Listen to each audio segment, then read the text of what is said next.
पहले मिनट से ही शुरू नहीं होना है गुड टच बैड टच, क्योंकि वो बच्चे को पता नहीं है।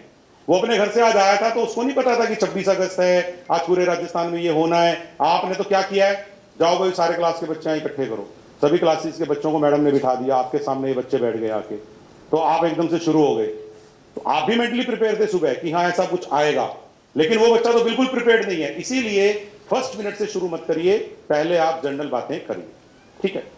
अब आपको समझाने के लिए नेक्स्ट एक दिमाग में इंप्रेशन डाल लीजिए कि खुशी का मतलब है गुड टच और दुख का मतलब है बैड टच, और इसका दूसरा नाम है सुरक्षित और असुरक्षित। जब हम बच्चों को यह बात शुरू करें, मैं आपको जो मेरा तरीका है वो एक्सप्लेन कर रहा हूं। अब आपको वो पसंद है नहीं पसंद है आप तय कर लीजिएगा, ये मेरी पर्सनल लाइंस हैं। जब मैं 5 साल के बच्चों से बात करता हूं, पहली क्लास के बच्चों को मैं बताने शुरू करता हूं गुड टच के बारे में, तो मैं कैसे बताता हूं। मेरा ये एग्जाम्पल मुझे पता नहीं मेरी टीम के लोग यूज करते हैं कि नहीं करते हैं, लेकिन मैं हमेशा पहला एग्जाम्पल यही यूज करता हूं। मैं सबसे पहले बच्चे को टच से जोड़ना चाहता हूं। किससे जोड़ना चाहता हूं? ये जरूरी है क्या कि रूरल एरिया में हर बच्चे को टच वर्ड की हिंदी पता हो? मैं आपसे यहां से शुरुआत कर लेता हूं, जरूरी है क्या? कितने ग्रामीण माता पिता टच वर्ड इस्तेमाल करते हैं घर के अंदर? और पहली क्लास में जब बच्चा आपके यहाँ 5 साल का आता है, तो आते ही उसको टच वर्ड कौन बता देता है? नहीं ना। तो अपने को रिपीट करना पड़ेगा कि बेटा छूना, टच, स्पर्श, तो वो पहले मिनट में आप बता सकते हैं। जैसे मैं बताता हूं मैं क्या इस्तेमाल करता हूं रूरल एरिया के स्कूल में। मैं कहता हूं, और ये फनी भी होता है, बच्चे को यहां से पता लग जाएगा कि आज मेरा टीचर मुझे कुछ अलग बताने वाला है जिससे मेरी नॉलेज बढ़ेगी, और मुझे कुछ एंटरटेनिंग तरीके से बता रहे हैं, सीरियसली नहीं बता रहे। सीरियसली का मतलब सॉरी, सीरियस तरीके से नहीं बता रहे, मैटर तो सीरियस है। बेटा आप जो है किसी शादी में गए, अब ऐसा बच्चा कौन सा होता है जो किसी शादी में नहीं गया होता 5 साल तक? हाँ, और कोई भी शादी हो यार, उसमें दूल्हा दुल्हन पे फूल तो फेंकते ही हैं, चाहे गुलाब का फेंको चाहे गेंदे का फेंको। तो मैं उनको कहता हूं आप वहां दूल्हा दुल्हन के पास खड़े हो, हाँ अंकल खड़ा हूं, और सारे लोग उनके ऊपर फूल फेंक रहे हैं, हाँ फेंक रहे हैं। एक फूल आपकी खोपड़ी पे आके गिरा, वो खोपड़ी पे हंसते हैं, मुझे पता है, मैं चाहता हूं हंस लें। तो आपको कैसा लगता है? अच्छा लगता है। फूल गिरना तो मुझे अच्छा लगता है। अच्छा, तो फूल ने आपकी खोपड़ी के साथ क्या किया है? ये टच किया है। वो यहां से समझ जाता है, अच्छा ये होता है कि कोई चीज को हाथ लगना, कोई चीज का भिड़ना, वो क्या है? पहला टच। आपको कैसा लगता है? अच्छा लगता है। और फूल डाल दें तो हाँ डालते रहो। क्यों? क्योंकि वो अच्छा है, क्योंकि वो सुरक्षित भी है। हाँ सही बात है। आप सड़क पे जा रहे हो और अचानक से किसी के घर के ऊपर कोई पत्थर रखा हुआ है, वो आपके सिर पे आके गिर जाए तो आपको कैसा लगेगा? अरे सर चोट लग जाएगी। तो वो आपको कैसा लगता है? बुरा लगता है। क्यों? क्योंकि वो अनसेफ है, असुरक्षित है। क्या हम यहां से शुरुआत कर सकते हैं? बुरा है क्या? मैं आपसे ये पूछता हूं कि बुरा है क्या ये? और कौन सा 5 साल का बच्चा ऐसा है जो उसको नहीं समझता? ऊपर तो समझते ही जाओ, 5 साल से 13 साल। तो 5 साल का कौन सा बच्चा है जो इस एग्जाम्पल से ये नहीं समझ जाएगा कि you are talking about some kind of touch. ये टच, अच्छा ये स्पर्श, ये छूना। तो मैं तो ये शुरुआत करता हूं। अब मैं बात कर सकता हूं अच्छे और बुरे की, और वो भी मैंने कर ली। लेकिन अपन यहां वो वाला अच्छा बुरा तो नहीं बताने आए ना, फूल और पत्थर वाला। हम दूसरे तरीके का बताने आए हैं। लेकिन शुरुआत कैसे करी हमने कि भैया टच किसको कहते हैं और अच्छा बुरे की सेंस क्या है, कि जिससे मुझे चोट नहीं लग सकती, जिससे मेरे मन को ठेस नहीं पहुंचेगी, वो तो अच्छा और सुरक्षित है। और जिससे मेरे शरीर को या मेरे मन को ठेस पहुंच सकती है, वो असुरक्षित है, वो बुरा है। यहां तक भी इसके समझ में आ गया। तो ये मेरी पहली स्लाइड एक्सप्लेन हो गई। सेकंड, अब हम बच्चों को याद दिलाते हैं, जब आप अपनी मम्मी पापा की गोद में बैठते हो तो आपके मम्मी पापा आपको टच करते हैं, क्योंकि आपको गोद में बिठाने के लिए टच करना जरूरी है। आपकी मम्मी आपको बचपन में नहलाती थी जब आप छोटे बच्चे थे। बच्चे हंसने लगते हैं, हंसने दीजिए, हंसते हैं बच्चे। अभी भी कौन कौन से बच्चों को मम्मी नहलाती है? ही करने लगते हैं बच्चे। करने दीजिए 2 मिनट ही उनको। वो एक दूसरे को कहते हैं इसको नहलाते हैं, मुझे नहीं नहलाते, ऐसे करते हैं वो। करने दीजिए, बाल सुलभ बातें हैं, होने दीजिए। ऐसे नहीं कर सकते आप। अच्छा देखो, आपको गोद में बिठाते थे, आपको नहलाते थे, अच्छा लगता था, मतलब 1.0 पे नहीं चलेगी ये फाइल, 0.5 पे चलेगी। और कई तो 1.5 पे चला देंगे और 20 मिनट बाद कंप्लायंस रिपोर्ट दे देंगे, सीडीओ साहब मेरा नाम नोट कर लेना, हो गया, काट लो मेरा नाम, मैंने 3 सेशन कर दिए 1 घंटे में। जैन साहब फालतू में कह रहे थे 1 घंटे में 1 सेशन होता है। मेरे सेशन की अवधि भी बता दी मैंने आपको, 45 मिनट से 1 घंटा, ठीक है। मैंने देखा है ये सेशन 45 मिनट से 1 घंटे के बीच में होता है, अगर आप इसको बिल्कुल सही स्पीड से करें। ना तेज ना स्लो। ओके, ये दोनों एग्जांपल देखते ही कोई भी बच्चा को अच्छा लगता है, क्योंकि ये हमारी जिंदगी के भी अच्छे टच थे कि नहीं थे? बताइए। आप जब भी इन पलों को याद करते हो, अच्छे वे में याद करते हो आदमी। आगे वाला दिखाता हूं आपको, नेक्स्ट वाला। इसमें मैं दिखाता हूं दादा दादी आते हैं, दादा दादी आपको हाथ पकड़ के घुमाने ले जाते हैं, बच्चे को अच्छी फीलिंग आती है, क्योंकि ज्यादातर बच्चों के दादा दादी से रिलेशन अच्छे हैं गाँव में, शहरों में। और पास में क्या दिखाया मैंने, आप अपने दोस्तों के साथ गले में बाहें डाल रहे हो, कजन्स के साथ, मौसेरे भाई मामे के बेटे के साथ, तो कैसा टच था वो सारा? अच्छा टच था। लेकिन मैंने एक वर्ड लिखा है, दादा दादी द्वारा आशीर्वाद के रूप में स्पर्श, दोस्तों के साथ खुशियों के पल। मैंने साथ में डिफाइन भी किया है। ये सारे कैसे वाले टच हैं? अच्छे वाले टच हैं, क्योंकि मैं शुरुआत एकदम से भयानक नहीं करना चाहता। आगे वाली स्लाइड देखिए। अब मैं उसको ये कहता हूं, केवल घर के लोग भी अच्छा टच नहीं करते, कई बार बाहर के लोग भी अच्छा टच करते हैं। आप किसी मंदिर में गए, गुरुद्वारे में गए, मस्जिद में गए, और वहां पे जो भी पंडित जी होते हैं उस मंदिर के या उस पूजा के स्थान के, वो आपको आशीर्वाद स्वरूप जब टच करते हैं, तो वो टच कैसा होता है? अच्छा टच होता है। लेकिन मैंने एक वर्ड यूज किया है, जब वो आपको आशीर्वाद रूप में टच करते हैं, तो वो कैसा टच होता है?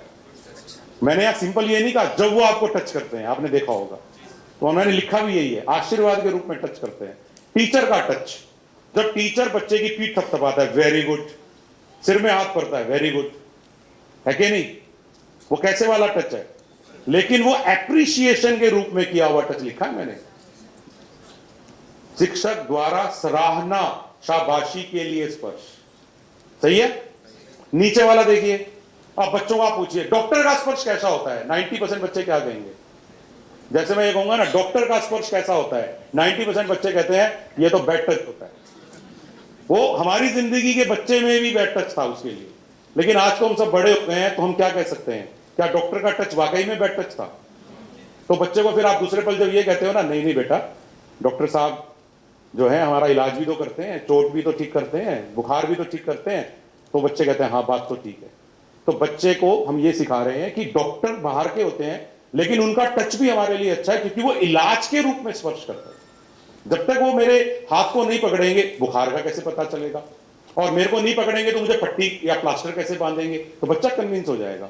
लेकिन यहां पर एक नियम याद रखिएगा, यहां पर एक नियम भी बताना है कि माता पिता की उपस्थिति में ही छोटे बच्चों को चेक किया जाता है। इंडिया में ये गलती बहुत ज्यादा होती है। इंडिया में हम बच्चे को कंपाउंडर, नर्स, डॉक्टर के साथ क्या छोड़ देते हैं? अकेला छोड़ देते हैं। इवन कोड में लिखा हुआ है ये तो, कि 10 साल 12 साल का बच्चा है तो उसको कभी भी अकेला नहीं छोड़ा जाता। इस फोटो में इसीलिए आपने देखा होगा कि जब मैंने डॉक्टर के साथ बच्चे को दिखाया है तो साथ में माँ बाप को खड़ा किया। अब आप मेरे से पूछेंगे दोनों का खड़ा होना जरूरी है क्या? मैं कह रहा हूं कि नहीं जी, मैं ये नहीं कह रहा हूं, कोई भी फैमिली का अडल्ट मेंबर खड़ा हो सकता है, दादा दादी, चाचा चाची, लेकिन डॉक्टर या नर्स को दिखाते समय देयर शुड बी समबडी। यहां पे ये नियम मैं बता रहा हूं, वरना आपने देखा होगा अखबार में कई बार इस तरह की खबर आती है कि अस्पताल में डैश ने की छेड़खानी, ऐसा किया वैसा किया। तो ये नियम हम ध्यान रख लें। तो यहां पे हल्के से मैं हमने गुड टच बताते बताते ये बात भी घुसा दी। और जैसे आप मेरी अगली स्लाइड देखेंगे, आपको एकदम से दिमाग में आ जाएगा वाह यार ये तो सारे गुड टच एक साथ आ गए। तो उस स्लाइड के अंदर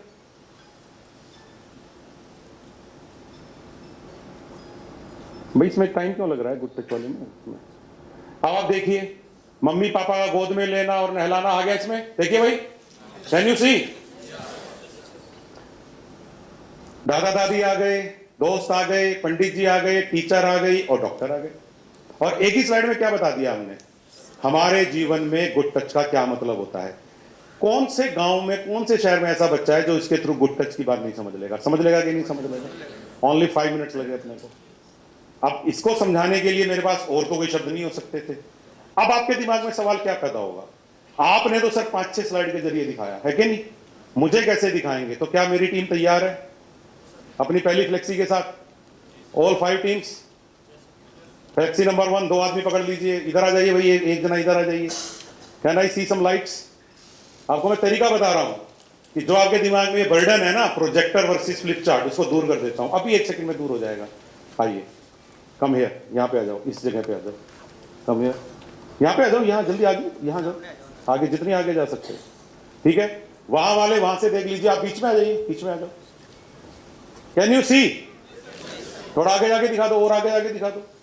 आप देखिए जो मैंने 5 स्लाइड में दिखाया वो आपको यहां नजर आ। फोटो मत खींचिए, आपको दे रहे हैं, डोंट वरी, आप ज्यादा अच्छी फोटो नहीं खींच पाओगे, इससे बढ़िया नहीं खींच पाओगे, आपको यही दे देंगे। ठीक है भाई, इज इट ओके? क्या अब एक बात बताइए, गुड टच एक्सप्लेन करने के लिए आपको वाकई में प्रोजेक्टर की जरूरत है? अगर ऐसे कोई लेके खड़ा हो जाए तो आप बता सकते हैं, देखो जब मम्मी पापा गोद में लेते थे, वो मेरी कहानी याद आएगी आपको, 100% याद आएगी। वो डॉक्टर के पास जाते हैं तो छोटे बच्चे को अकेला नहीं, मैं कह रहा हूं याद आएगी आपको, आप चाह के भी नहीं भूल सकते।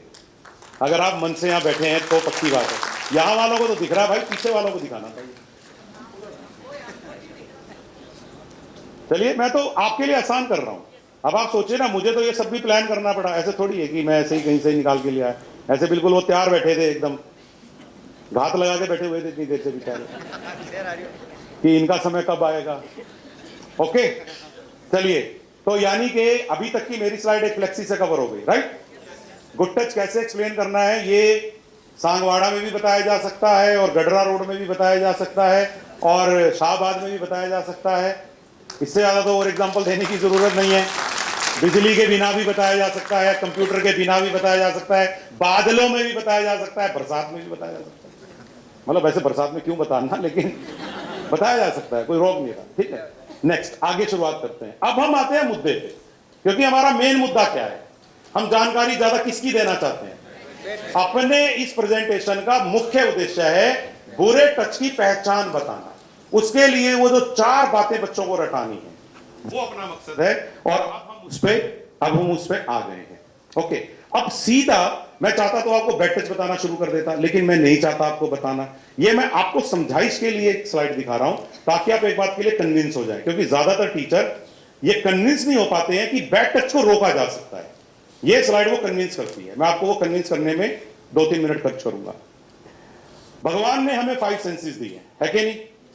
और दूसरी तीसरी के बच्चे को वो 5 सेंसेस पता होती हैं। उसको ये नहीं पता होता कि इसका नाम पंचेंद्रिय है, लेकिन उसको सेंसेस पता होती हैं। और नहीं पता हो तो इस लेसन के बहाने आप समझा देना।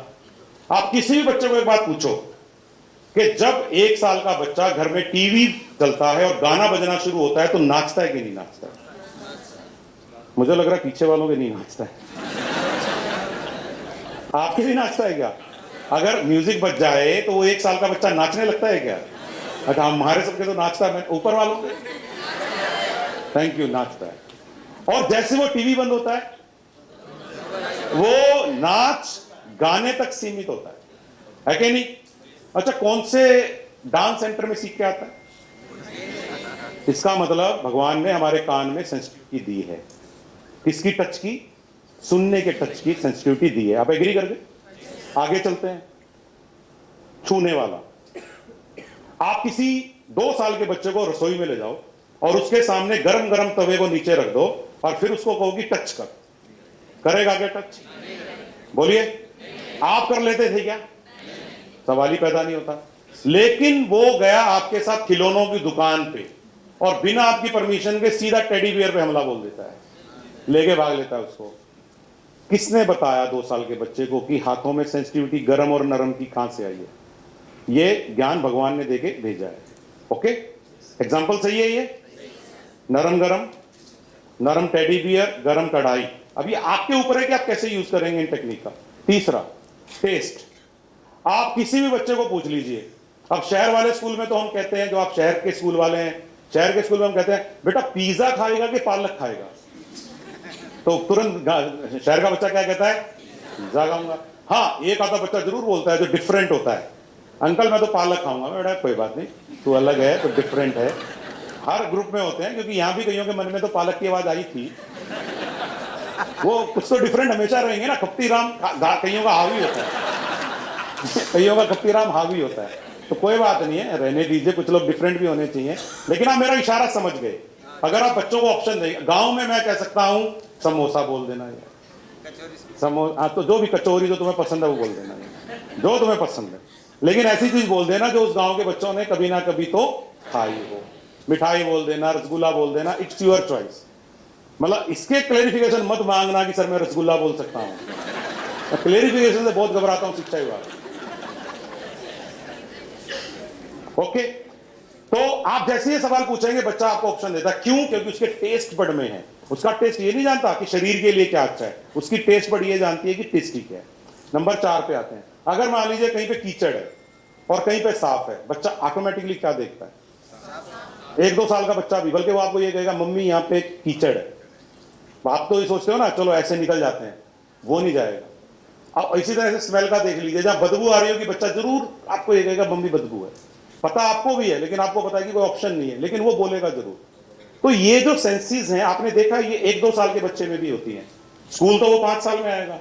तो मैं कहना क्या चाहता हूं, मैं ये कहना चाहता हूं कि ये 5 सेंसेस भगवान ने इंसान के शरीर में इतनी बढ़िया तरीके से डाली हैं।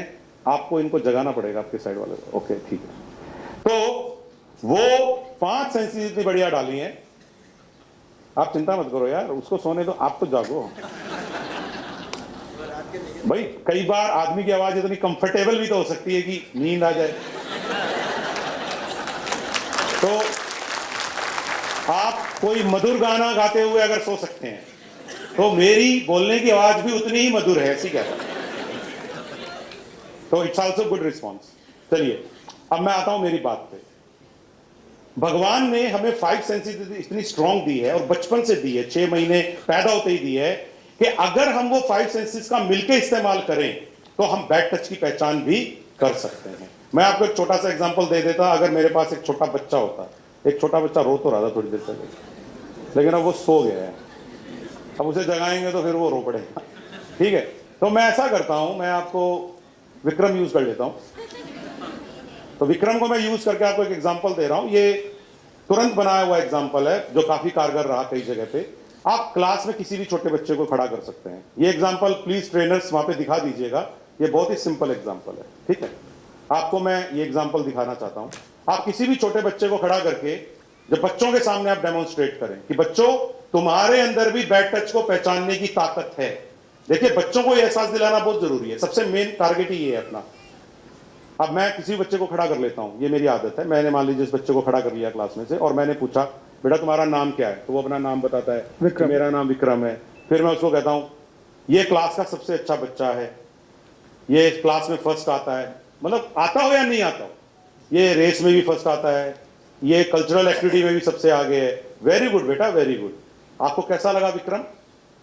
नेचुरली हर बच्चा कहेगा अच्छा लगा, क्योंकि हमने उसको कहा क्लास में अच्छा है, स्पोर्ट्स में अच्छा है, अच्छा लगा। पढ़ लिया अगर ओके। यहां पे ये जो अपने को चेंज लाना है सिस्टम में। अब आपको कैसा लगा? अब उस बच्चे से दोबारा पूछना है एक बार, बेटा आप कैसा लगा? बुरा लगा। मतलब कश्मीर से कन्याकुमारी तक बच्चे को बुरा ही लगेगा, ये मैं दावे से कहता हूं, अगर उसके साथ आप ऐसे करेंगे।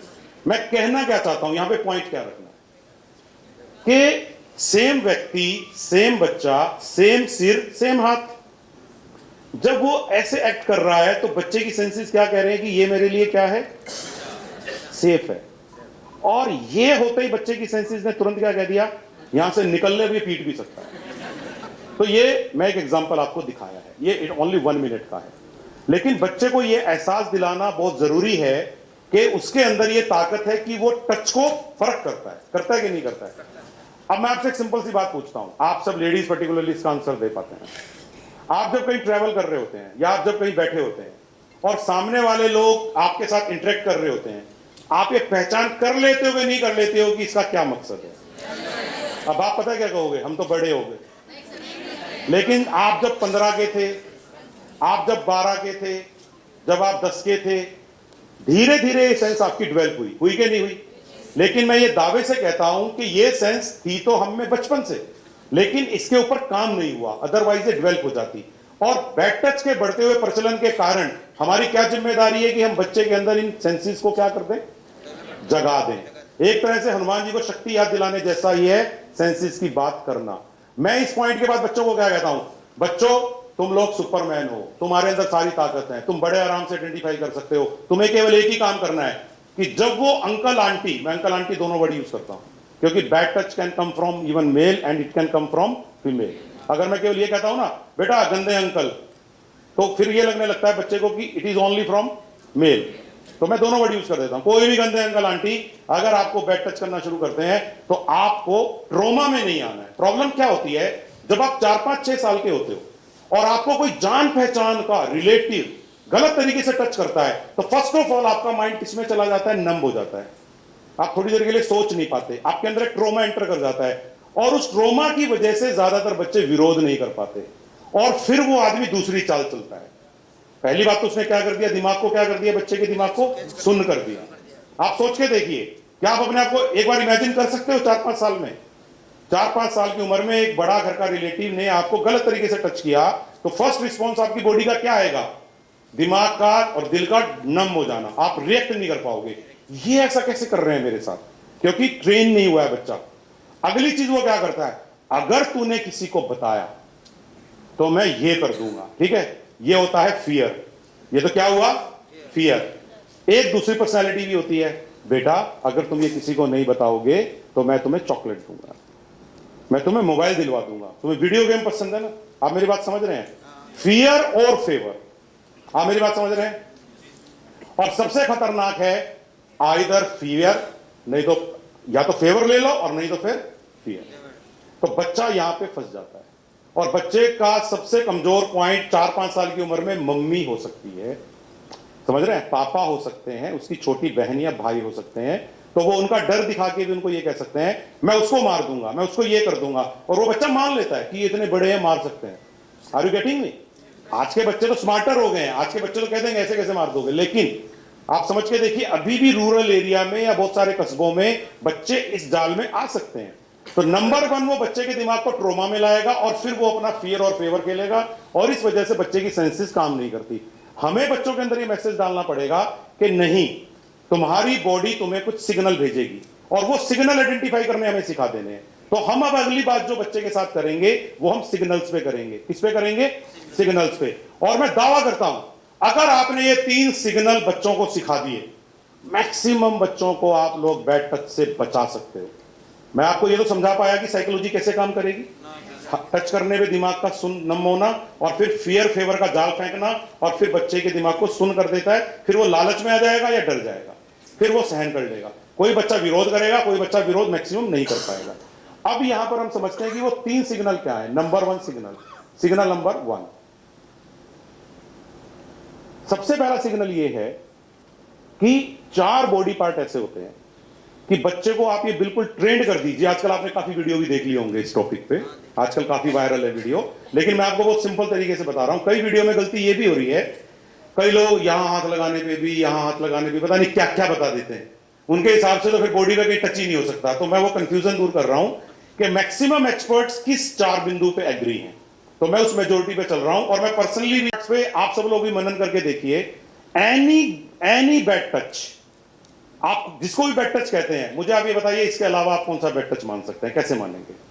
अब आप ये तो कह सकते हैं कि ऐसे करने पे, इस भावना से, मैं केवल अभी सिंपली फिजिकल बात कर रहा हूं। अगर किसी बच्चे को सिखाना है, और आप ईमानदारी से बोलिए कि अगर वो इन 4 पार्ट्स के प्रति सेंसिटिव हो गया और इन 4 पे वो विरोध करने लग गया, तो कौन से फूफा जी, मामा जी, चाचा जी या पिताजी का दोस्त या पड़ोसी जो है टच कर जाएगा।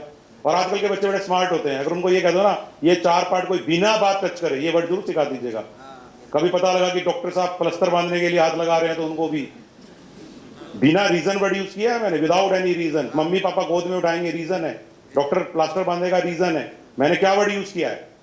Without any reason.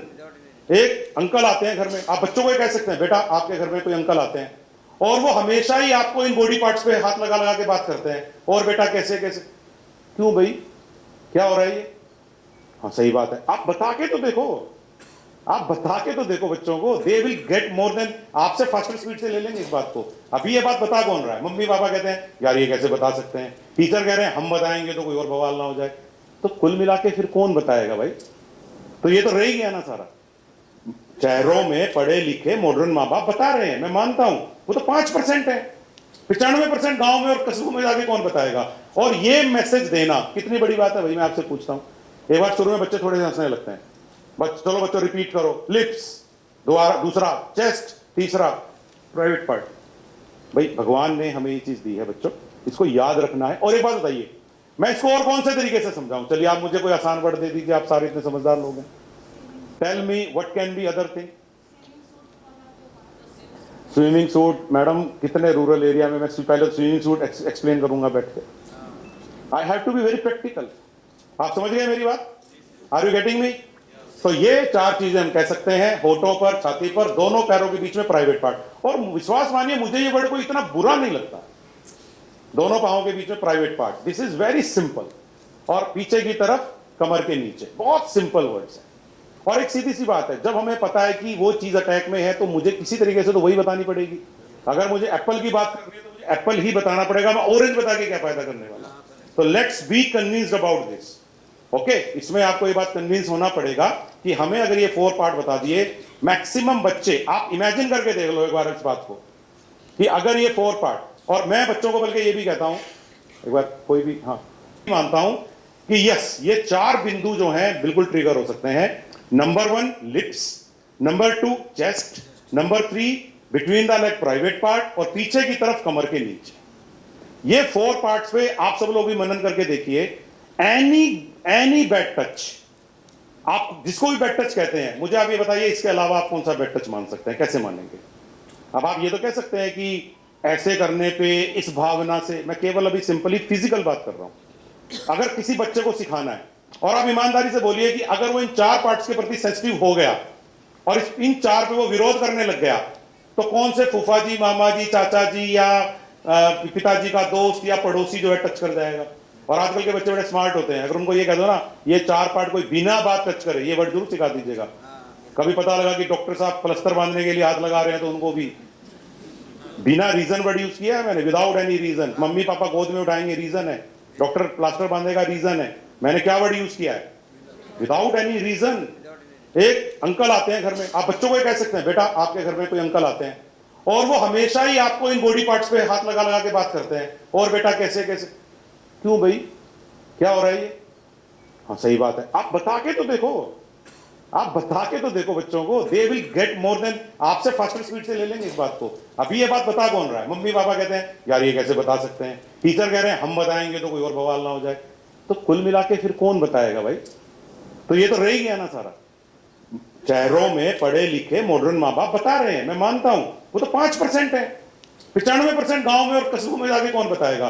और ये मैसेज देना कितनी बड़ी बात है भाई। मैं आपसे पूछता हूं, एक बार शुरू में बच्चे थोड़े से हंसने लगते हैं, चलो बच्चों रिपीट करो, लिप्स, दूसरा चेस्ट, तीसरा प्राइवेट पार्ट। भाई भगवान ने हमें ये चीज दी है बच्चों, इसको याद रखना है। और एक बात बताइए, मैं इसको और कौन से तरीके से समझाऊं? चलिए आप मुझे कोई आसान वर्ड दे दीजिए, आप सारे इतने समझदार लोग हैं। Tell me what can be other thing? Swimming suit, madam कितने रूरल एरिया में मैं पहले स्विमिंग सूट एक्सप्लेन करूंगा बैठ के। I have to be very practical. आप समझ गए मेरी बात? Are you getting me? तो ये 4 चीजें हम कह सकते हैं, होठों पर, छाती पर, दोनों पैरों के बीच में प्राइवेट पार्ट। और विश्वास मानिए मुझे ये वर्ड कोई इतना बुरा नहीं लगता, दोनों पांवों के बीच में private part, this is very simple. और पीछे की तरफ कमर के नीचे, बहुत सिंपल वर्ड्स है। और एक सीधी सी बात है, जब हमें पता है कि वो चीज अटैक में है तो मुझे किसी तरीके से तो वही बतानी पड़ेगी। अगर मुझे एप्पल की बात करनी है तो मुझे एप्पल ही बताना पड़ेगा, मैं ऑरेंज बता के क्या फायदा करने वाला। तो let's be convinced about this. Okay, इसमें आपको ये बात कन्विंस होना पड़ेगा कि हमें अगर ये 4 पार्ट बता दिए, मैक्सिमम बच्चे, आप इमेजिन करके देख लो एक बार इस बात को कि अगर ये 4 पार्ट, और मैं बच्चों को बल्कि ये भी कहता हूं, एक बार कोई भी, हाँ एक बार आप ही आ जाओ, कोई बात नहीं। मान लीजिए कोई भी बच्चे को मैं कहता हूं यार तुम्हारे घर पे कोई अंकल आए, कोई आंटी आए, उनको तुम्हें अप्रिशिएट करना है, very good very good very good. कहां 4 पार्ट टच हो रहे हैं? बोलो यार, बोलो ना। मैं भाई वेरी गुड बेटा, वेरी गुड बेटा, वेरी गुड बेटा, मुझे कोई 4 पार्ट टच करने की जरूरत कहां आ रही है? जस्ट इमेजिन, ये उस आदमी की जो विकृति है, ये उसका एक्सप्रेशन है, आप ये समझिए। तो ये कोई एक्सपर्ट्स ने गलती थोड़ी करी है, बहुत अच्छे तरीके से उन्होंने चीज निकाली है बाहर। तो दिस इज फर्स्ट सिग्नल। तो बच्चों को आप ये सिग्नल बताइए कि बहुत जरूरी है। ये सारा आपको मिल जाएगा, ये लगातार मेरी आंखों में आ रही है। ये वीडियो भी, जो ये वीडियो शूट हो रहा है, ये भी डलेगा यूट्यूब पे, डोंट वरी। मैंने आपको पहले ही कहा है कि आपको कुछ भी एक्स्ट्रा करने की जरूरत नहीं है। आपको यही है ना कि मैं जो बोल रहा हूं वो बाद में अवेलेबल होगा। ये देखिए वीडियो शूट हो रहा है, शाम को एक आदमी बैठ के एडिट मारेगा और यूट्यूब पे डाल के आपको एड्रेस दे दिया जाएगा। इससे ज्यादा मैं आपको और क्या आसानी कर सकता हूं? ठीक है ना? अब वो ऊपर वाले तो यही सोचते रह जाएंगे कि यार हमें बालकनी में बिठा दिया, हम 2M दर्जे के समझ लिए हैं क्या? तो मैं उनको भी कह रहा हूं कि ये वीडियो तुम्हारे लिए भी रहेगा यार। अब नीचे जगह फुल हो गई इसलिए ऊपर बिठाया, बाकी हम आपको अपने बराबर ही समझते हैं। तो ये वीडियो एडिट हो जाएगा इसका बढ़िया तरीके से, जो भी 1-1.5 घंटे के वीडियो में तब्दील होगा, 2 पार्ट बन जाएंगे, क्यों और कैसे, ठीक है, ऐसे बनेंगे, बल्कि 2 वीडियो, आपको जो देखना है देखिए आराम से। Okay, second signal, signal number 1 हो गया। Now signal number 2। Signal number 2 है, बच्चों को कुछ जगहों के बारे में जरूर बताइए। ये जगह आप किसी भी पुलिस डायरी को खोल के देखिए, छेड़छाड़ की, बच्चों के गायब होने की या ज्यादातर बैड टच की घटनाएं इनके आसपास होती है। तो क्यों नहीं बच्चों को इसका उल्लेख कर दिया जाए कि बेटा स्ट्रेंजर से बच के रहा करो, जिसको तुम जानते नहीं हो उसके साथ नहीं जाना है, वो तुम्हें नुकसान पहुंचा सकता है। स्ट्रेंजर कौन होता है, अब ये तो एक्सप्लेन करना बहुत आसान है। अरे मैडम जी इसको भेजना, मैं इसका चाचा हूं, मेरे साथ भेज दो, मैं घर लेके जाऊंगा। क्यों भाई, आपका बच्चा प्राइवेट स्कूल में पढ़ता है, ईमानदारी से बताना, क्या आपके प्राइवेट स्कूल वाले ऐसे छोड़ देते हैं बच्चे को? तो ये चीज हमें भी फॉलो करनी चाहिए कुछ हद तक। अगर कोई स्कूल में आके घुस जाए, आप भेजिए भेजिए, मैं इसको जीप में भी उठा के ले जाता हूँ, इसकी मम्मी चली गई है, मैं इसको लेके जाता हूँ, इसके नाना जी बीमार हैं, तो क्या हम वो कोशिश करते हैं जो प्राइवेट स्कूल वाला आपके बच्चे के लिए करता है? Just think about it. अगर आप करते हैं वेरी गुड, जो करते हैं मैं उनको तो कुछ कह ही नहीं रहा, जो नहीं करते मैंने तो उनके लिए बोला। सेकंड, अनजान ट्रांसपोर्ट का साधन, अनजान कोई गार्डन और अनजान कोई टॉयलेट। अब आप ये तीनों चीजें अनजान समझ जाइए। ऐसा ट्रांसपोर्ट का साधन जिस पे हमें विश्वास नहीं है, ऐसा कोई टॉयलेट जो हमने पहले कभी यूज नहीं किया है, ऐसा कोई गार्डन जहां पहले कभी गए नहीं है, वहां पर बच्चों को जाने से रोका जाना चाहिए। क्योंकि आप देखेंगे बहुत सारी घटनाएं इसके इन चीजों के आसपास भी होती हैं। आप बैठ गए, वो बस को कहीं जाना ही नहीं था। आप जानते हैं कि व्हाट हैपेंड इन निर्भया कांड। उसके बाद आप टॉयलेट में देख लीजिए, आपको पता नहीं है कि इस टॉयलेट का पीछे से गेट टूटा हुआ है या वहां शराबियों का अड्डा है उस टॉयलेट के अंदर। आप हाईवे पे रुके और आपका बच्चे ने कहा मम्मी मुझे टॉयलेट यूज करनी है, जस्ट आप एग्जांपल यूज करिए बच्चों के साथ, ठीक है। आप खाना खाने के लिए रुके, कई जगह तो टॉयलेट आजकल अंदर ही होते हैं, कई जगह टॉयलेट दूर बने होते हैं। इमेजिन करिए हाईवे के टॉयलेट्स होते हैं कि नहीं होते हैं, 100 मीटर 200 मीटर दूर बने होते हैं टॉयलेट। आप बच्चे को ये कह के देखो चल बेटा मैं तेरे साथ आती हूं, बच्चों का जवाब पता क्या होता है, टॉयलेट में भी साथ आओगे क्या? क्योंकि बच्चे अपने आप को स्मार्ट समझने लग गए। फिर आप क्या सोचते हो, छोड़ो यार ये फालतू में मेरे को 2 बात सुनाएगा, जा बेटा चला जा, वो सामने है। तो ये गलती हो जाती है कई बार। यू डोंट नो कि पीछे क्या है, कोई ट्रक वाला दारू पी के पड़ा है, यू नेवर नो, पीछे की तरफ खेत है। मतलब आप ये सोचेंगे ना नहीं नहीं मेरे साथ ऐसा नहीं हो सकता, तो यार इसी चक्कर में तो होता है किसी के साथ। तो दिक्कत क्या है ये बात फॉलो करने में कि अनजान ट्रांसपोर्ट, अनजान टॉयलेट, अनजान गार्डन। मम्मी वहां मेरा दोस्त मेरी वेट कर रहा है, मैं जा रहा हूं। यू नेवर नो कि वो गार्डन कैसा है, वहां लाइट भी जलती है कि नहीं जलती है, गेट कहां से खुलते हैं। तो दीज आर समथिंग जो बच्चों को हमें बताना चाहिए एग्जाम्पल के साथ। तो ये हम बता सकते हैं। और सुनसान जगह और अंधेरे में फालतू जाने से बच्चे को रोकना चाहिए। आजकल मम्मी पापा थोड़े से जल्दी बच्चों के धमकाने से मान जाते हैं। क्या मम्मी सारे दोस्त आए हुए हैं, आप मुझे ही रोकती हो? ये ऐसा डायलॉग होता है जो आप पे बहुत बार काम करता है कि अच्छा यार मैं ज्यादा टोकती हूं क्या, रहने दे। वो टोक, आपकी टोक वो अच्छी होती है, वो टोक बुरी नहीं है, उस टोक ने बचाया है बच्चों को। तो प्लीज डू दैट। ये दूसरी टिप है मेरी कि जगहों के बारे में बच्चों को सावधान करिए, लोगों के बारे में सावधान करिए। तीसरी टिप बहुत इंपॉर्टेंट है, इसको सेंसिटिविटी से सुनिएगा। जो आदमी विकृत मानसिकता का होता है वो बच्चे को टेस्ट करके देखता है, बच्चे का टेस्ट लेता है। किस किस्म का टेस्ट लेता है? वो क्या करेगा, मान लीजिए शादी का घर है और वो देखता है कि ये बच्चा है, तो वो उसके सामने अपने कपड़े चेंज करने लगता है, या बच्चे को कहता है अरे बेटा आप भी चेंज कर लो। तो बच्चे क्या होते हैं, नहीं नहीं मैं तो चेंज अंदर जाके करूंगा। आपने देखा होगा लोग 2 तरह के होते हैं। मान लीजिए आप घर में अकेले हैं, सुनिएगा इस बात को ध्यान से, बहुत महत्वपूर्ण बात कह रहा हूं मैं।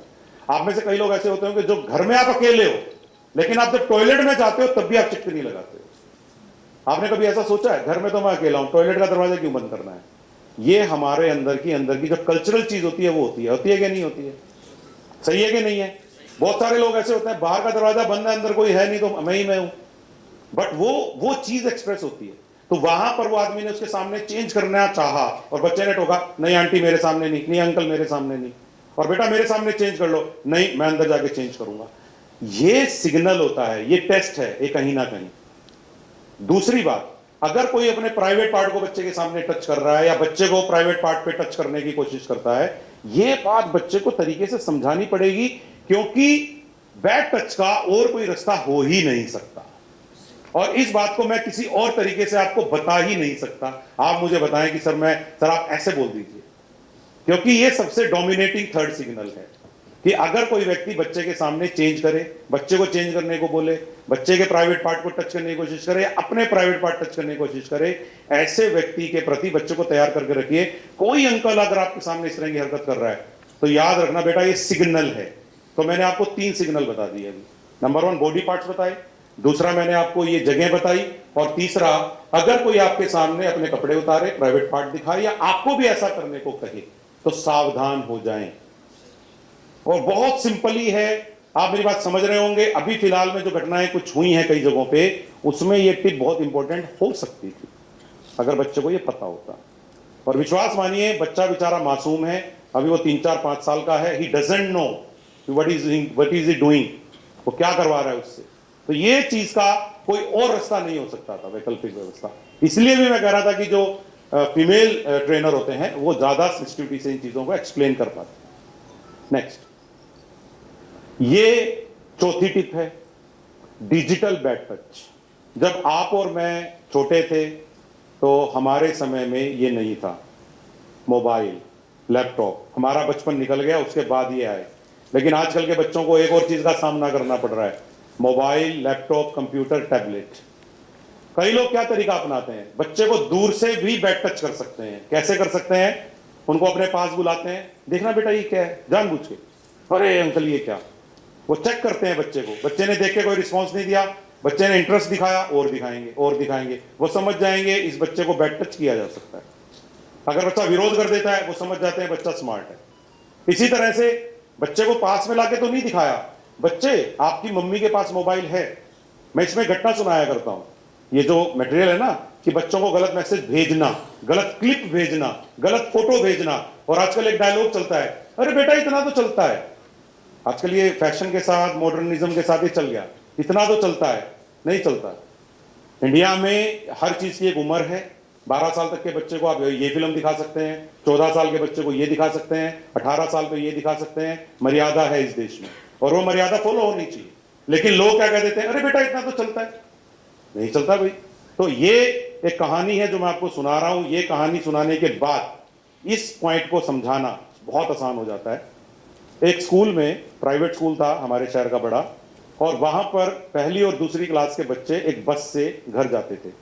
और जब वो अपने घर जाते थे तो बच्चों की आदत है कि वो जो बस के जो कंडक्टर होते हैं उनके साथ बहुत जल्दी दोस्ती कर लेते हैं। और वो दोस्ती उन्होंने कर ली, और दोस्ती करने के बाद उन्होंने कहा कि भाई अंकल आप बताओ। तो वो दोस्ती करने के बाद अंकल ने कहा कि तुम सब गेम खेलते हो? हाँ। किसके मोबाइल में खेलते हो? मम्मी के मोबाइल में खेलते हैं। मम्मी का मोबाइल नंबर पता है? हाँ पता है। तो लिस्ट बनाओ। तो उन्होंने लिस्ट बना दी मम्मी के मोबाइल की।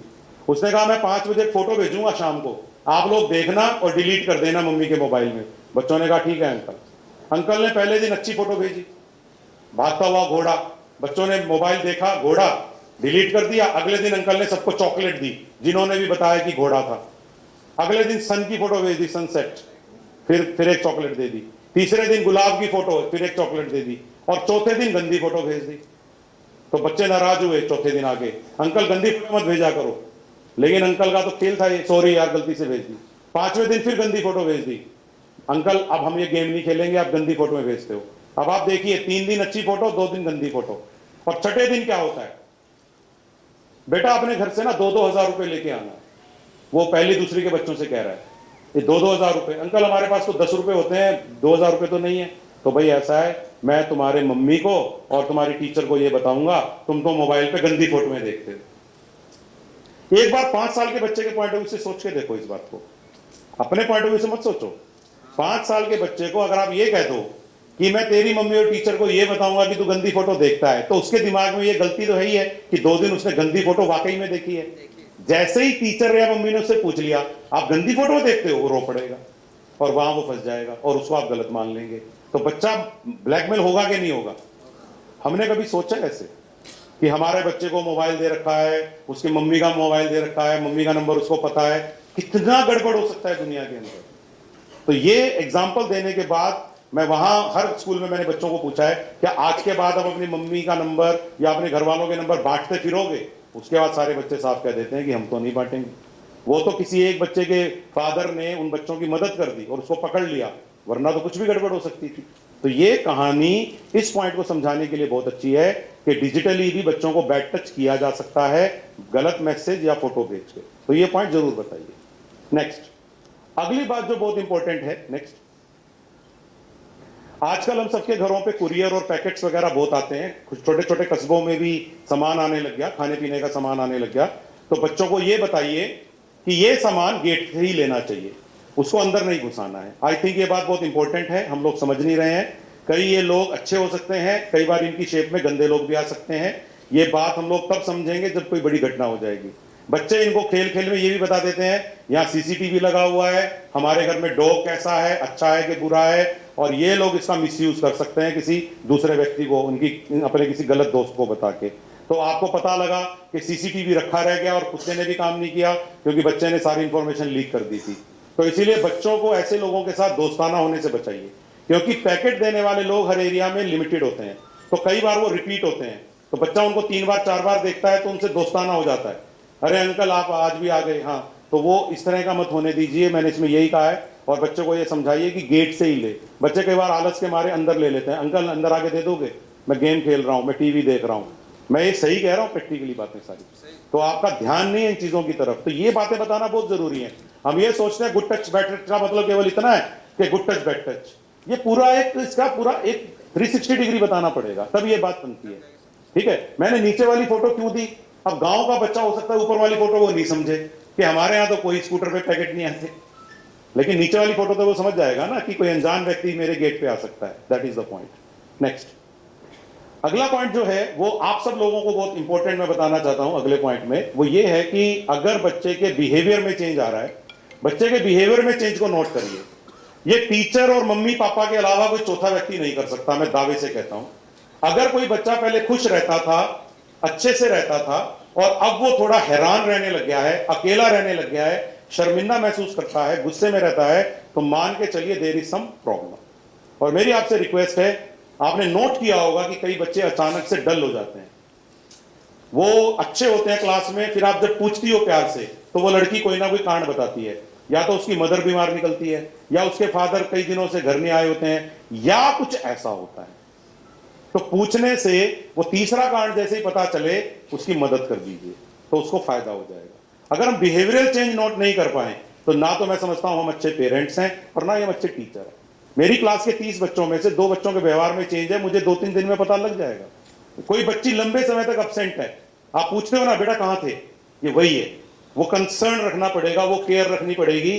अच्छे या बुरे स्पर्श को पहचानने का बेस्ट तरीका है बिहेवियरल चेंज को नोटिस करें, और ये अच्छे माँ बाप भी नोटिस कर लेते हैं और अच्छे टीचर भी नोट कर लेते हैं कि तेरा मूड आज खराब क्यों है, तेरे नंबर अब की बार कम क्यों आए हैं, पहले तो तुम गेम्स में पार्टिसिपेट करते थे ना। ये चीज मैं कहने की कोशिश कर रहा हूं, ये बहुत अच्छा इंडिकेटर है।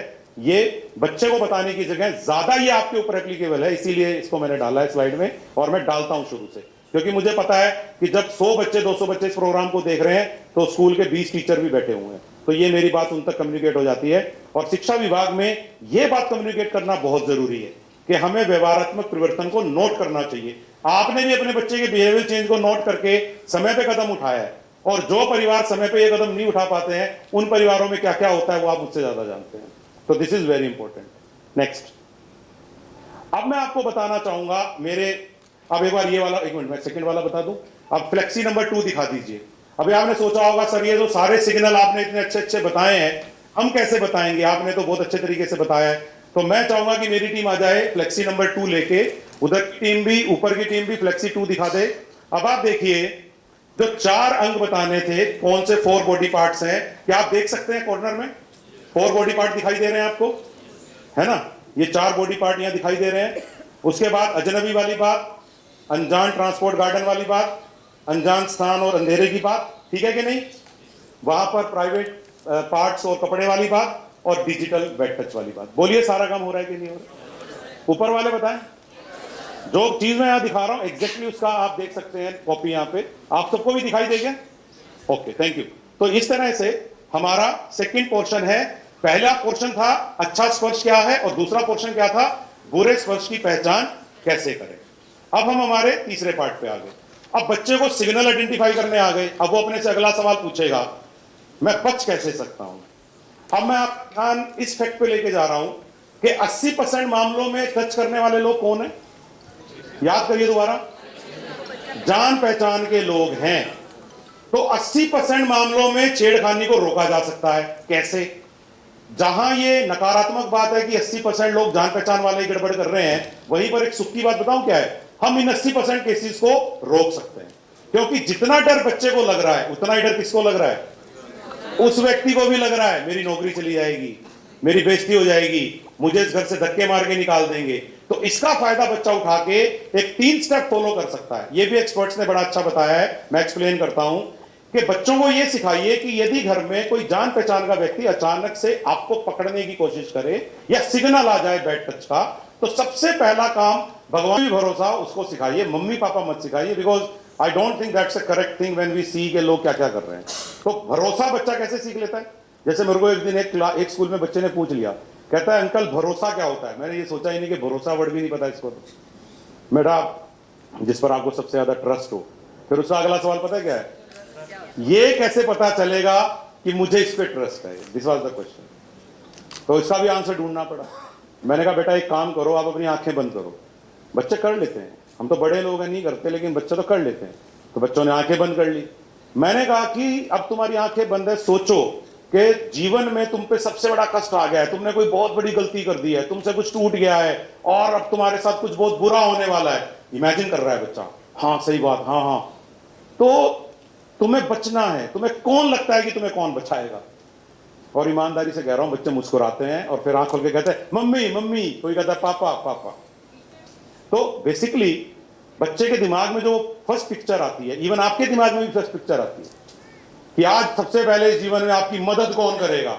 अगर मैं ये पूछूं आपसे सवाल, आप सबके दिमाग में चेहरे आते हैं, चेहरे आते हैं, फिर कहते हैं नहीं नहीं नहीं, फिर दूसरा आता है, क्योंकि अब हम बड़े हो गए ना, हम अब थोड़े कंफ्यूज हैं। पहले एक ही आता था, आजकल 2 3 4 आ सकते हैं। आप जिस मतलब से हंस रहे हैं, मेरा वो मतलब नहीं था।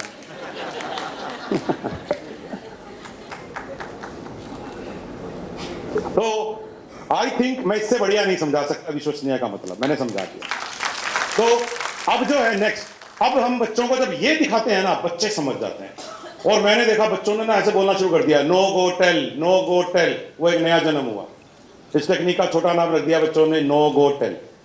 नो कि जोर से नो चिल्लाना है, गो वहां से भाग जाना है, टेल जाके किसी को बताना है। तो चीजें अपने आप ही मर्ज होनी शुरू होती हैं। और विश्वास मानिए, मैं फिर कहता हूं, अगर कोई हार्डकोर क्रिमिनल के हाथ बच्चा पड़ गया है, मैं तब ये टेक्निक नहीं कह सकता।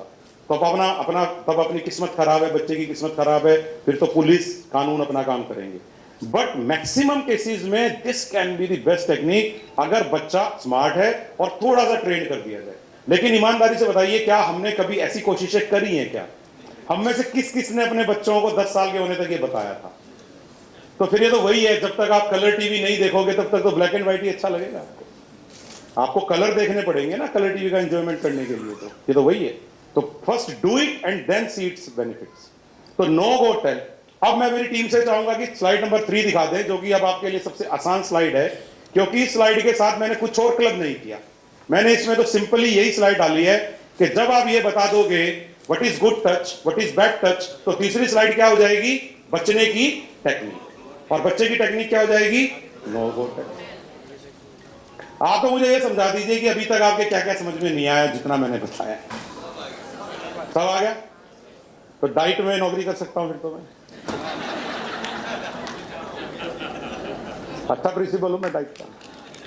तो ये मेरा मकसद था, और आपने इसको जिस इमोशन से समझा वो वाइब्स में महसूस कर सकता हूं कि आप इसको सिंपली अब एक उस तरह से नहीं समझ रहे हैं, क्योंकि उसके बिना मुझे मजा नहीं आता। फिर मैं भी इसको वैसे ही बता देता जैसे आप सुनते। अब चूंकि आप लोग इसको दिल से सुन रहे हैं तो मैं भी कोशिश दिल से कर रहा हूं। तो ऊपर वालों ने भी देख लिया, नो गो टेल। अब आप मुझे ये बताइए, प्रोजेक्टर कंप्यूटर जैसी किसी चीज की आवश्यकता नजर आ रही है? चलिए बहुत अच्छी बात है। अब हम हमारे आखिरी पोर्शन पर आ चुके हैं, लास्ट पोर्शन पे आ चुके हैं। 2-3 टिप्स याद रखिए कि बच्चों को अगर ये 2-3 बातें और बता दी जाएं तो बच्चे बहुत सेफ हो जाएंगे। वो बातें मैं फटाफट आपको बता देता हूं। नंबर 1, बच्चों को ये बताइए, इंडिया में ज्यादातर बच्चे गलती क्या करते हैं? एक बार पिछली स्लाइड फिर से दिखाऊंगा, पिछली स्लाइड। बच्चे इंडिया में ये गलती करते हैं, बच्चे नो और गो करते हैं। एक रिसर्च ये कहती है कि इंडिया के बच्चे ये करते हैं, ये नहीं करते। आप कारण बता सकते हो? सुनते ही नहीं है माँ बाप, नंबर दो, बच्चा पता क्या सोचता है, बच्चा भी बड़ा एक तरह से होशियार होता है। वो कहता है यार अपन चिल्लाए, अपन वहां से भाग आए, अपन अब बच गए हैं, अब फालतू में थप्पड़ काय को खाना है। दिस इज द लॉजिक जो उसके दिमाग में चलता है। लेकिन फिर उसको पता है क्या बताना है, ये सेंटेंस बोलना, जो सेंटेंस मैं बोल रहा हूं वो सेंटेंस बोलना आप लोग। वो सेंटेंस क्या होता है, बेटा अगर तुमने बचने के बाद ये बात अपने घर में किसी बड़े को नहीं बताई और उन बड़े लोगों ने उस व्यक्ति को तुमसे दूर नहीं किया, अगली बार वो तुम्हें चिल्लाने का मौका नहीं देगा। ये एक लाइन होती है और वो समझ जाते हैं इसकी वैल्यू क्या है। तो मैं क्या कह रहा हूं, ये बात एक बार नहीं कहनी है टेल वाली, ये कितनी बार कहनी है, कई बार कहनी है, क्योंकि इंडिया का बच्चा टेल में घबराता है और उसके पीछे हम सब लोग जिम्मेदार हैं जो यहाँ बैठे हैं। सही कह रहा हूं मैं, थप्पड़ पड़ता है, डांट पड़ती है, या उसको जलील करते हैं हम लोग, और कई तो माँ आंख दिखाती है बड़ी जबरदस्त वाली। वो आंख जो दिखाती है ना, उसका मैं नाम नहीं बता सकता क्या होता है, वो बड़ी जबरदस्त आंख होती है। वो जब उसको दिखाती है बच्चा समझ जाता है कि बेटे बचले नहीं तो पड़ेगी तेरे को। तो प्लीज वो वाली आंखें मत दिखाइए और ना ही उसको डांटिए और ना ही उसको मारिए, क्योंकि अगर आपने इस मोमेंट पे उसकी मदद नहीं की ना, तो उसका विश्वास ये हो जाएगा शायद बैड टच अच्छी चीज होती है। तो ऐसा इंप्रेशन क्यों बनवाते हो? तो प्लीज ये मैं कहना चाह रहा था। और जो अगली पिक्चर है उसको ध्यान से देखिए, मेरी बात सुनो। हम बच्चों को एक कार्टून दिखाते हैं, बच्चे हंसते हैं, जहां दिखा सकते हैं दिखाई देते हैं। जब तक बड़े आपकी बात को सुन ना लें बेटा, तब तक आप उनको बताते रहें। क्योंकि कई बच्चे पता क्या कहते हैं, अंकल मैं बताने तो गया था, मम्मी ना फोन पे बात कर रही थी। अंकल मैं बताने तो गया था, पापा के ना दोस्त आए हुए थे। फिर वो गुस्सा करते हैं क्योंकि बच्चा तसल्ली ढूंढता है। फिर आप ये कहना, अरे बेटा फोन बंद भी तो हुआ होगा और दोस्त अपने घर भी तो गए होंगे, हाँ तो बताना है। नेक्स्ट, अगला ये इंप्रेशन मैंने फिर रिपीट कर रहा हूं कि बैड टच फीमेल से भी हो सकता है, दूसरा बैड टच लड़कों के साथ भी होता है, और तीसरा बैड टच करने वाला पड़ोसी और करीबी रिश्तेदार भी हो सकता है। बच्चों को यह बताना पड़ता है अनफॉर्चुनेटली कि बेटा ये मत सोचना कि घर के अंदर बैड टच नहीं हो सकता। ये बहुत इंपॉर्टेंट टिप्स है। अगली बात, अगला मैसेज आप सब टीचर्स के लिए रहता है मेरी तरफ से, और आपने देखा होगा कि हमने अपने नो बैग डे में भी इसका रिपीट किया है, और वो ये है, नेक्स्ट टीचर्स दिखाई है हमने, और उसमें हमने लिखा है कि 3 और 6 महीने में अगर ये जानकारी दोहरा दी जाए तो 4 से 5 साल का बच्चा अपने जीवन में इस मैसेज को भूल नहीं सकता। आप मानते हैं इस बात को? तो आपको मैं इंफॉर्मेशन दे दूं, 26 अगस्त को हम पहला प्रोग्राम कर रहे हैं। अक्टूबर और जनवरी में हम इसका क्या करेंगे, रिपीटिशन। अगर मैं आपको ये कहूं कि जो आप 26 अगस्त को बताओगे, अक्टूबर और जनवरी में एक बार ये रिपीट कर देना, तो ये कोई बहुत बड़ी बात तो नहीं मैंने कही। जितना आपने अगस्त में बताया ना, मैं दावा करता हूं 50% तो बच्चे यूं का यूं आपको बता देंगे खड़े होकर, बल्कि ज्यादा भी बता देंगे। ये केवल ज्यादा दिक्कत पता कौन सी क्लास की आती है, नर्सरी, यूकेजी, फर्स्ट और सेकंड। थर्ड फोर्थ फिफ्थ वाले बच्चे ज्यादा पकड़ लेंगे, छठी सातवीं आठवीं तो अच्छा, वो तो एक बार में भी पकड़ लेंगे, दूसरी बार में तो बिल्कुल मजबूत हो जाएंगे। लेकिन फिर भी मेरी रिक्वेस्ट है कि कम से कम अपने को 2 रिपीटिशन देने चाहिए, और रिपीटिशन में ज्यादा गैप मत करना, ये भी मेरी रिक्वेस्ट है। नेक्स्ट, अब ये हमारी आखिरी टिप कि बच्चों को ये नंबर याद कराना हम सबकी जिम्मेदारी है कि अगर तुम्हारे घर में तुम्हारी कोई मदद ना करे, तुम्हारे आसपास में तुम्हारी कोई मदद ना करे, और फिर भी तुम्हें लगातार हैरेसमेंट किया जा रहा है, ये बहुत एक्सट्रीम केस है। मम्मी पापा टीचर दुनिया में कोई भी रिश्तेदार मदद ही नहीं कर रहा है बच्चे की, तो ये जिम्मेदारी हमारी बनती है कि जब बच्चे का विश्वास सब जगह से उठाए तो उसका विश्वास सरकार की इस गाइडलाइन, इस हेल्पलाइन पे आना चाहिए, which is called child line. It is 24/7 1098। इसको बताने का तरीका भी बच्चों का ही बताया हुआ है, 1098। हम तो बच्चों को गलती से पता है क्या समझाने लगते हैं, बेटा याद करो 1098, और फिर याद आता है कि फर्स्ट क्लास के बच्चे को 1000 कहां पता है, 1098 ये तो पता है उसको, उल्टी गिनती है। तो ये कुछ बातें आप याद रखिए, और कृपया करके जब भी सेल्फ लाइन के बारे में आप उनको बताएं, एक लाइन आप जरूर बोल दीजिए मेरी तरफ से, और वो लाइन है कि इस हेल्पलाइन पे शरारती फोन नहीं करने हैं, क्योंकि बच्चे उस दिन ये गांठ बांध लेते हैं कि घर जाते ही फोन लूंगा, सबसे पहले ट्राई करूंगा। तो ये बात मुझे बोलनी पड़ती है, और बल्कि मैंने लिखी हुई है, शरारत करने के लिए बिना कारण ये नंबर ना मिलाएं, वरना उस दिन वो कहते हैं कि पता नहीं आज कहां सेशन हुआ है भाई। और अपन तो उस दिन कितने बच्चों के साथ सेशन करेंगे, तो शाम तक तो वो पगला जाएंगे सारे के सारे। दिल्ली में जब ये नंबर जाएंगे इतनी बार, वो कहेंगे यार आज कहीं लगता है अपना नंबर का प्रचार हुआ है, तो उनको क्या पता कि 66,000 जगह हुआ है। तो ये बात मैं कहना चाहूंगा। तो आप एक बार जरा अब हमारी फ्लेक्सी सीट नंबर 4 देख लीजिए, फ्लेक्सी सीट नंबर 4 दिखा दीजिए। उसमें आपको ये चारों टिप नजर आ जाएंगी।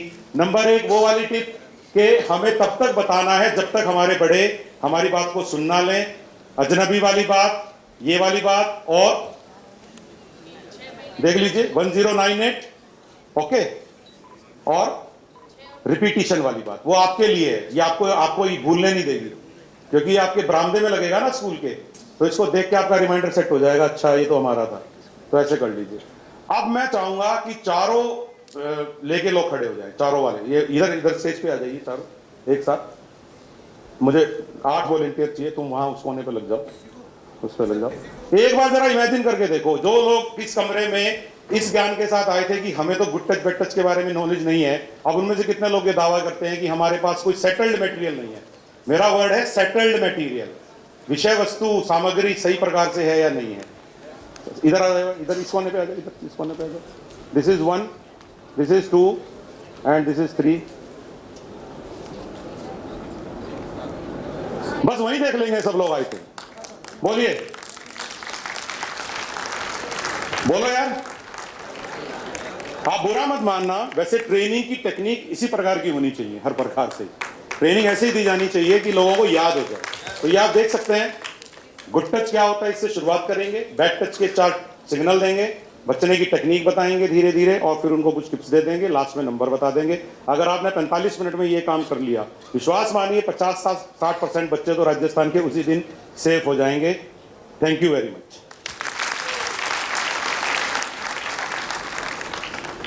सीडीआर आपके स्कूलों में पहुंच जाएगी, स्कूलों में निर्देश दे दिए जाएंगे, हर स्कूल में छप जाएंगी चारों शीट जो हैं, हमने इसकी सॉफ्ट कॉपी शेयर कर ली है, तो डोंट वरी अबाउट इट। अब एक बार गूगल फॉर्म के बारे में बता दीजिए, ये लाइटें बंद कर दीजिए। गूगल फॉर्म सिंपल सा है, ये गूगल फॉर्म आपको 26 अगस्त को जब सेशन हम करेंगे उसके बाद ये गूगल फॉर्म फिल करना है, जिसमें सेशन की डिटेल्स भरी जाएंगी। पहला आप देखेंगे तो आपको अपना जिला भरना है, जिले के लिए एक ड्रॉप डाउन लिस्ट आएगी, ड्रॉप डाउन लिस्ट पे जब आप क्लिक करेंगे तो ऐसे करके सारे जिले ओपन हो जाएंगे। इसमें पूरे 50 जिले डाले गए हैं, 33 नहीं है, 50 पूरे डिस्ट्रिक्ट ऐड किए हैं। इसमें से आप अपना डिस्ट्रिक्ट फिल करें, डिस्ट्रिक्ट के बाद तहसील, तहसील के बाद शहर या कस्बा, जो भी आपका है वो आपको टाइप करना है, हिंदी या इंग्लिश किसी में भी आप इसमें टाइप कर सकते हैं। नेक्स्ट,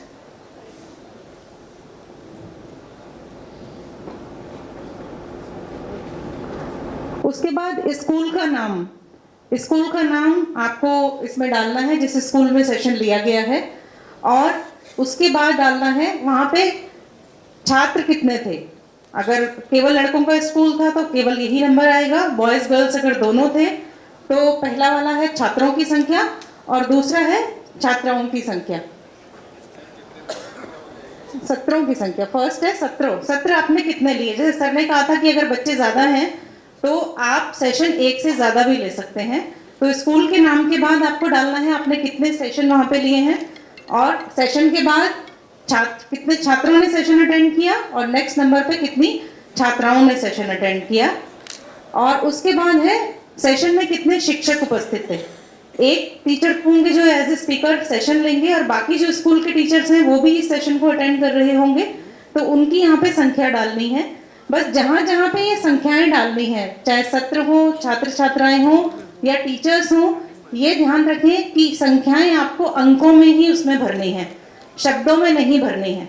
अगर 100 बच्चों ने सेशन अटेंड किया है तो आपको 100 टाइप करना है, हिंदी में स औ की मात्रा वाला 100 नहीं लिखना है, क्योंकि जब हम यहाँ पे डेटा कंपाइल करेंगे तो अंकों में अगर लिखा हुआ होता है तो हमारे लिए वो आसान हो जाता है उसको कंपाइल करना।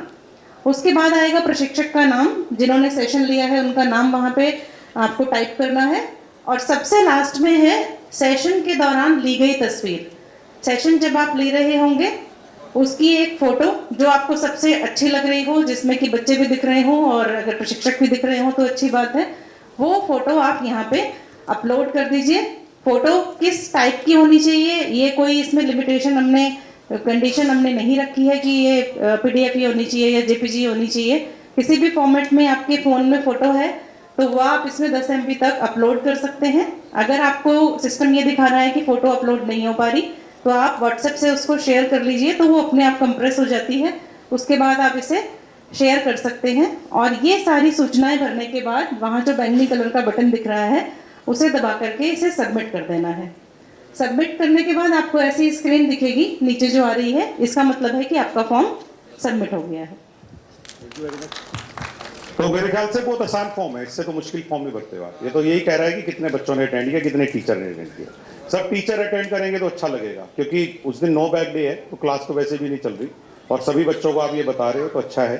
तो सभी टीचर इसको देख लेंगे तो ज़्यादा लोग ट्रेंड हो जाएंगे। नेक्स्ट, एक ट्रेनिंग के बारे में भी कुछ टिप देना चाह रहे थे कि जो ट्रेनिंग आप आयोजित करेंगे, आई थिंक उसकी भी एक स्लाइड बनाई थी आप लोगों ने।